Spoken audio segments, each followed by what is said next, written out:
अस्सलामुअलैकुम व्यूअर्स, कैसे हैं आप देख रहे हैं बायोटॉनिक बाय हनीफ। व्यूअर्स, हमने शुरू किया हुआ है topic excretion. What is excretion? जरा एक दफा रिव्यू करें, एक्सक्रीशन की डेफिनेशन क्या बताई थी आपको?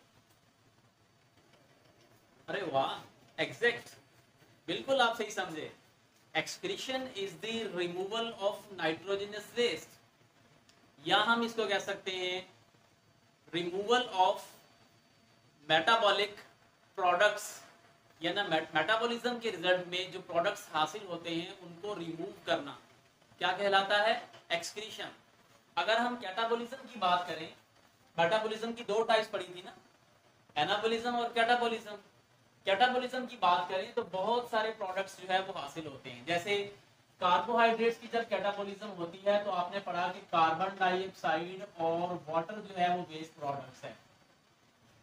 इसी तरह जब लिपिड्स की मेटाबॉलिज्म होती है तो कार्बन डाइऑक्साइड और वाटर जो है वो एक्सक्रीटरी प्रोडक्ट्स हैं, वो मेटाबॉलिक प्रोडक्ट्स है, या हम इसको कह सकते हैं कैटाबॉलिक प्रोडक्ट्स है।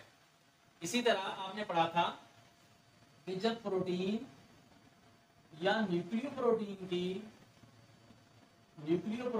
की जब कैटाबॉलिज्म होती है तो उसके रिजल्ट में जो प्रोडक्ट्स हासिल होते हैं वो हमने पढ़े थे। कौन कौन से थे? नाइट्रोजनस वेस्ट थे। वो हम आज आपको बताएंगे कि कौन कौन से नाइट्रोजनस वेस्ट जो है वो मेटाबॉलिक प्रोडक्ट्स में आते हैं। नाइट्रोजनस वेस्ट थे, वाटर था और कार्बन डाइऑक्साइड थी। जी बिल्कुल आप सही समझे, वाटर जो है वो भी एक्सक्रीटरी प्रोडक्ट है in some circumstances. For example, water जो है वो हाइपोऑस्मोटिक एनवायरनमेंट में वाटर जो है वो एज अ प्रोडक्ट जो है वो सम कंडीशन में रिलीज किया जाता है। कौन सी कंडीशन? हाइपोऑस्मोटिक कंडीशन। मैं लिख रहा हूं यहाँ पे ताकि आपको याद रहे, इसका मतलब भी समझा सकूं आपको। हाइपोऑस्मोटिक कंडीशन जरा रिवाइज करें तो मैंने आपको बताया था कि हाइपो और हाइपर जो है ना ये एक्चुअली रिलेटिव टर्म है।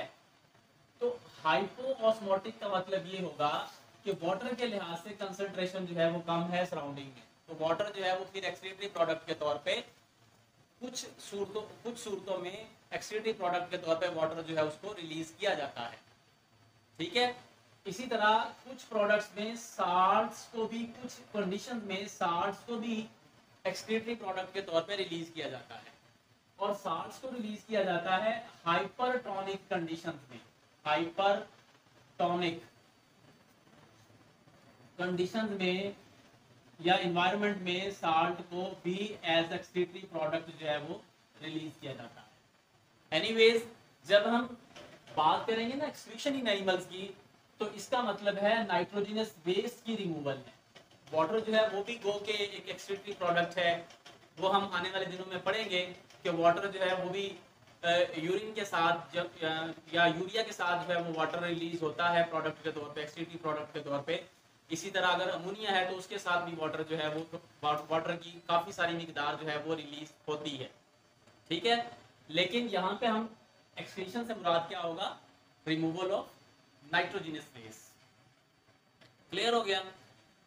अब primarily in catabolism of protein and nucleoprotein और amino acid, the amino group of the amino acid is released. This is called deamination. याद रखिएगा, ये शॉर्ट क्वेश्चन भी बन सकता है, व्हाट इज डीएमिनेशन? तो अमाइनो ग्रुप जो है ना वो रिलीज होता है अमाइनो एसिड से। अमाइनो एसिड की स्ट्रक्चर भी हम आने वाले दिनों में पढ़ेंगे, अमाइनो एसिड की स्ट्रक्चर। तो यहां से क्या रिलीज होता है जी? अमाइनो ग्रुप, यानी NH2 ग्रुप जो है रिलीज होता है, निकलता है। इस प्रोसेस को बोलते हैं डीएमिनेशन। डीएमिनेशन। अब ये जो अमाइनो ग्रुप है ये या तो ट्रांसफर हो जाएगा अदर मॉलिक्यूल्स में रीयूज के लिए या रिमूवल के लिए। ठीक है। इस प्रोसेस को क्या बोलते हैं? डीएमिनेशन। याद रखना है कि ये जो अमाइनो ग्रुप है ये दोबारा जो है ये अमाइनो एसिड बनाने के लिए यूज नहीं होता। दूसरे प्रोडक्ट्स में कन्वर्ट हो सकता है, दूसरे प्रोडक्ट में ये तब्दील हो सकता है, चेंज हो सकता है, या उसको बनाने में यूज हो सकता है। क्लियर हुआ? इस प्रोसेस को क्या बोलेंगे? डीएमिनेशन। तो पहला स्टेप कौन सा हुआ? डीएमिनेशन। यानी मैं कह सकता हूं कि amino group not reused for recycling of amino acids. ये फिर क्या होगा कि ये फिर डिसॉल्व हो जाएगा प्लाज्मा में वाटर के अंदर, ताकि इसकी टॉक्सिटी को कम किया जा सके। ठीक है, ये जो अमाइनो ग्रुप है ये क्या होगा? वाटर में डिसॉल्व हो जाएगा, डिसॉल्व इन वाटर। ये पानी में डिसॉल्व हो जाएगा। क्यों डिसॉल्व होगा? ताकि इसकी टॉक्सिटी जो है वो उसको मिनिमाइज किया जा सके। अगर इसका लेवल बढ़ जाए प्लाज्मा के अंदर, अमाइनो ग्रुप का लेवल या अमोनिया का लेवल जो है वो सेल के अंदर बढ़ जाए, सेल के प्लाज्मा में, तो फिर इससे बहुत सारे एडवर्स इफेक्ट हो सकते हैं। मिसाल के तौर पर कन्वल्जन हो सकती है, कन्वल्जन, कोमा, या डेथ भी हो सकती है। अगर इसका लेवल जो है खतरनाक हद तक बढ़ जाए तो मौत वाकई भी हो सकती है। कन्वल्जन किसे कहते हैं? इंग्लिश वर्ड है, जरा सोचें।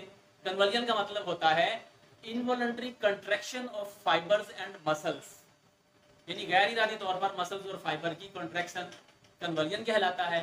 कोमा और डेथ का तो आपको पता ही होगा, बखूबी जानते होंगे कि इनका मतलब क्या है। तो इसका मतलब ये हुआ कि अगर अमोनिया का लेवल खतरनाक हद तक बढ़ जाए तो वो बहुत टॉक्सिक और इवन फैटल भी हो सकता है, मोहलक भी हो सकता है, जानलेवा भी हो सकता है। तो लिहाजा क्या क्या होता है? सबसे पहले कि अमाइनो एसिड का जब अमाइनो ग्रुप रिलीज होता है तो वो प्लाज्मा में मौजूद वाटर में डिसॉल्व हो जाता है, डिसॉल्व होके दूसरे कंपाउंड्स बनाएंगे। और फिर दूसरे कंपाउंड कौन कौन से हैं? मोस्टली एक्सेसिव नाइट्रोजन जो है ना वो एक्सक्रीट होगा एनिमल्स में थ्रू अमोनिया, यूरिया या फिर यूरिक एसिड की सूरत में। एक्सेसिव नाइट्रोजन जो है वो किस सूरत में रिलीज होता है? अमोनिया, यूरिया या फिर यूरिक एसिड। ये तीन सूरतों में ये रिलीज होता है एक्सेसिव नाइट्रोजन। क्योंकि नाइट्रोजन की मिकदार अगर खतरनाक हद तक बढ़ जाए तो नुकसानदेह साबित हो सकती है।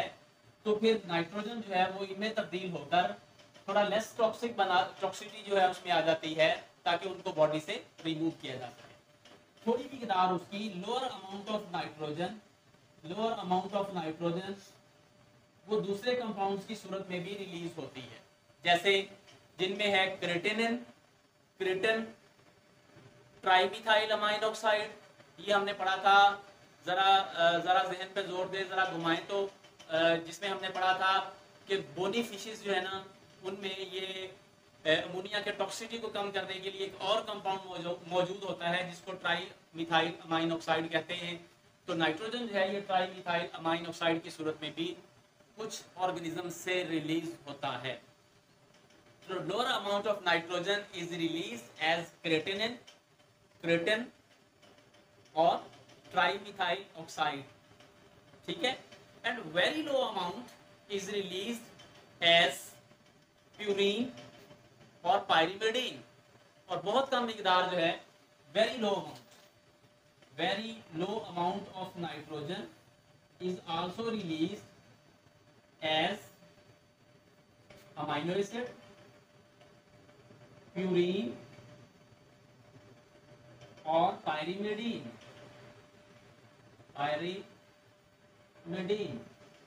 अब ये प्यूरिन और पायरिमिडीन जो है ये बेसिस हैं। अगर हम डीएनए की स्ट्रक्चर देखें ना उनमें ये बेसिस हैं प्यूरिन और पायरिमिडीन, डबल रिंग बेस और सिंगल रिंग बेस। ये प्यूरिन और पायरिमिडीन बेसिस हैं डीएनए में। जब हम जेनेटिक्स पढ़ेंगे ना सेकंड ईयर में जाके, वहां आपको बताएंगे कि डीएनए की स्ट्रक्चर में जो बेसिस यूज होती हैं एडेनिन, गुआनिन, साइटोसिन, थायमिन, उनमें कौन सी डबल रिंग बेस है और कौन सी जो है वो सिंगल रिंग बेस है। एनीवेज ये प्यूरिन और पायरिमिडीन दोनों क्या है? ये क्या है? नाइट्रोजनस बेसिस हैं, तो बहुत कम मिकदार जो है इन नाइट्रोजनस बेसिस की सूरत में भी खारिज होती है। जब इन प्यूरीन और पायरिमिडीन की मेटाबॉलिज्म होती है तो इससे भी आगे प्रोडक्ट्स बनते हैं, जैसे hypoxanthine, xanthine, uric acid, allantoin, urea, ammonia. तो ये इनकी आगे मेटाबॉलिज्म से आगे मजीद जो है ये प्रोडक्ट्स बनते हैं। तो मैंने आपको बताया कि जो एक्सेसिव नाइट्रोजन है वो 3 तरह से खारिज होती है, यानी ज्यादा मिकदार जो है वो नाइट्रोजन की अमोनिया, यूरिया और यूरिक एसिड की सूरत में खारिज होती है। कम मिकदार जो है वो खारिज होती है क्रेटिन ट्राइमिथाइल ऑक्साइड की फॉर्म में, और very low amount of nitrogen is excreted as amino acids, purine and pyrimidine, and the metabolism of purine and pyrimidine give rise to hypoxanthine, xanthine, uric acid, ammonia, allantoin. ये उसके आगे बहुत से जो है वो प्रोडक्ट्स बनते हैं प्यूरीन और पायरिमिडीन की मेटाबॉलिज्म से।